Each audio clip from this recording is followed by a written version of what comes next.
¿qué tal? ¿Cómo están? Iniciamos nuestra tercera semana de clases virtuales. Les agradecemos con todo el equipo de esta cátedra la participación en las actividades que hemos ido proponiendo a lo largo de estas semanas y los instamos a seguir participando, a seguir trabajando para que podamos alcanzar nuestros objetivos. En relación con la situación de aislamiento social, preventivo y obligatorio, les pedimos nuevamente que articulen todas las redes que puedan para mantener el contacto con sus compañeros que por algún motivo tienen menos acceso a Internet o a la conectividad. Bueno, iniciamos la clase de hoy pensando en algunos conceptos que se han venido trabajando en estas últimas semanas. La idea es ir ajustando algunos conceptos para poder seguir compartiendo nuestras prácticas de lectura y nuestra interpretación de los textos del pasado en clave diacrónica. En los eventos anteriores hemos estado observando y leyendo que se habla mucho de el empoderamiento del hablante, algo así como que los hablantes fuéramos los dueños absolutos de la lengua que hablamos. Y en este caso, en este punto, nos parece que es mucho más interesante matizar estas afirmaciones, considerando también que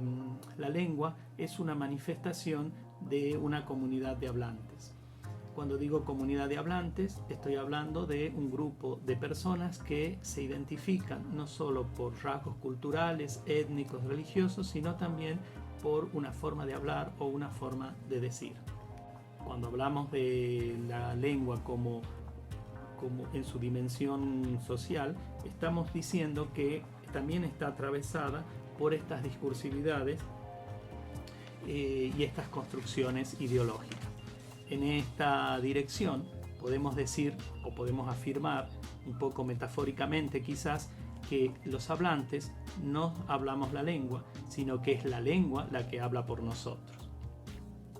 Esto supone considerar entonces dos dimensiones: el aspecto social, es decir, la lengua se despliega en la medida en que establecemos vínculos con otras personas, y el carácter institucional, es decir, pensar la lengua en el sentido de un aparato ideológico que regula también nuestras prácticas humanas. Llegados a este punto y antes de avanzar un poco más, creo que es importante hacer foco en algunas expresiones, como por ejemplo cuando consideramos la lengua española o lengua castellana como un sistema o una configuración abstracta, estamos hablando desde un paradigma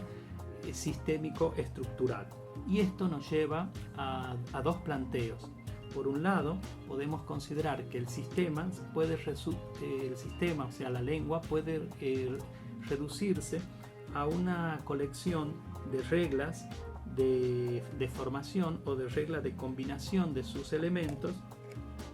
que puedan estar regulados por lo que llamamos gramática. Esta gramática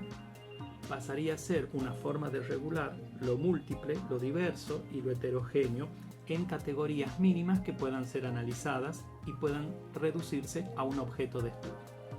Así, por ejemplo, tradicionalmente tenemos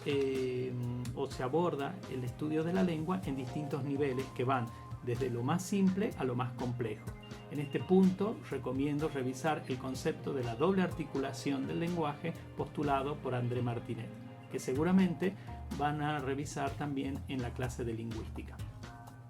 Así, por ejemplo, tenemos en una gradación que se piensa, como he dicho, desde lo más simple a lo complejo, en un nivel inicial que sería el nivel fonético-fonológico, luego el nivel morfológico, en el cual entran en juego las reglas de formación de unidades de rango mayor, que son los lexemas, luego el nivel sintáctico o de la combinación de estos lexemas en estructuras oracionales o frásticas, y para pasar luego al nivel textual, y en las últimas tradiciones, discursivas del estudio de la lengua, en el nivel pragmático y el nivel semiótico o discursivo. En estos últimos niveles, textual, pragmático y semiótico, también incluimos ese aspecto que aparece un poco desdibujado últimamente en las tradiciones de estudio sobre el lenguaje, que es la semántica. En segundo lugar, y asociado con la gramática, encontramos el lexicón o diccionario como hijo legítimo de la Ilustración y del pensamiento científico, enciclopédico y de las ciencias naturales de los siglos XVIII y XIX, con su afán de catalogar la totalidad de las especies, de estas especies lingüísticas que son las palabras, consideradas como unidades de estudio. En este punto, tanto la gramática como el diccionario se transforman en herramientas que dan cuenta de una mirada geopolítica en torno al lenguaje. Digo esto porque no sé si ustedes han advertido que en el diccionario de la Real Academia Española, por ejemplo, los términos marcados, los términos señalados como diferentes son los que no pertenecen al español peninsular, es decir, los argentinismos, los americanismos, etc. Esta interpretación, que consideramos una interpretación ideológica del lenguaje, consiste en pensar que el español de España es la norma general, mientras que las otras posibilidades de realización están sesgadas por marcas geográficas y políticas periféricas, es decir, son un lenguaje periférico que se marca como unidades alternas y por lo tanto estaría dando cuenta de una mirada sobre el lenguaje desde una perspectiva hegemónica. Así, estos sectores dominantes perciben estas formas ajenas como dialectales. Por eso, en nuestra cátedra, tratamos de evitar algunas expresiones. Y decimos tratamos de evitar porque somos conscientes que las tradiciones lingüísticas dominantes y las tradiciones académicas que se han asentado en la universidad a veces nos hacen pisar el palito, como dice Graciela Montes. Repito, tratamos de no usar la expresión evolución de la lengua, ni tampoco la expresión de que la lengua española o castellana es hija del latín.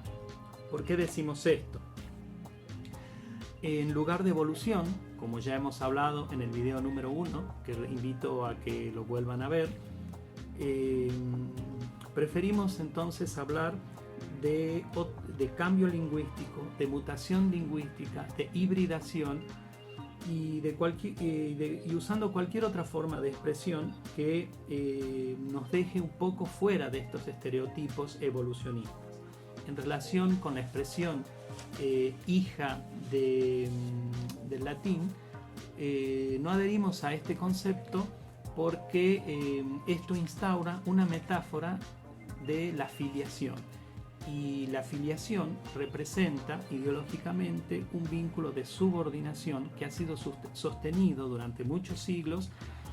en el ámbito académico y que sigue siendo sostenido en muchos casos.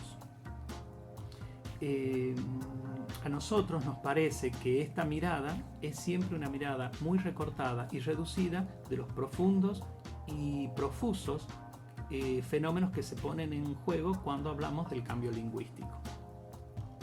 En todo caso, si queremos pensar y sostener la metáfora de la lengua española como hija de alguien, sería algo así como una hija un poco ilegítima de una relación de poliamor entre pueblos íberos, celtas, fenicios, griegos, romanos, vascos, judíos, germánicos, musulmanes. Una relación que no es simple ni sencilla de describir ni de explicar, y que siempre está buscando una especie de legitimación de la paternidad, para seguir con esta metáfora. Si el español o castellano es hijo o hija de alguien, tendríamos que seguir el ADN de las palabras que nos permita justificar por qué en algunos casos decimos olivas y en otros aceitunas para referirnos al mismo referente, aunque sabemos que la elección de una u otra forma tiene profundas connotaciones. Ahora bien, volviendo a las dos expresiones a las que me quería referir al principio, es decir, el carácter social y el carácter institucional de la lengua, creo que resulta conveniente pensar la dimensión social de la lengua en la medida en que no somos tan dueños del lenguaje, sino que lo aprendemos en contextos o en comunidades sociales, llámese familia, llámese escuela, grupos de pares, etcétera, que van regulando, que van poniendo y fijando cuáles son las reglas de juego de los usos apropiados e inapropiados del lenguaje, así como la expresión de cómo, dónde, de qué manera podemos decir o no decir algo. Estas reglas de juego ponen en valor los que podemos llamar entornos enunciativos o escenarios enunciativos en los que determinados usos del lenguaje son considerados legítimos y otros no. Este es el juego de la institucionalidad de las expresiones y de las prácticas lingüísticas, en la medida en que están sometidas a discursos dominantes y a discursos emergentes, discursos hegemónicos y discursos contrahegemónicos, discursos monológicos o discursos dialógicos. Para intentar sistematizar esta presentación o esta mirada en torno al carácter social e individual del lenguaje, les propongo como herramienta para el estudio algunas de los postulados del estudioso Patrick Charodox. Patrick Charodox nos propone pensar el evento comunicativo o cualquier situación comunicativa como una puesta en escena, como una actuación, una especie de representación teatral en la que cada uno de nosotros va cumpliendo diferentes roles según sea la escena en la que nos encontremos actuando. Esos roles estarían fijados y tendrían sentido en función de lo que él llama un proyecto de comunicación. Esta idea de proyecto de comunicación daría cuenta de la intencionalidad del evento comunicativo. Cada proyecto de comunicación habilitaría la puesta en marcha de lo que Charodox llama un contrato de comunicación, entendido como un espacio de restricciones y un espacio de elecciones estratégicas.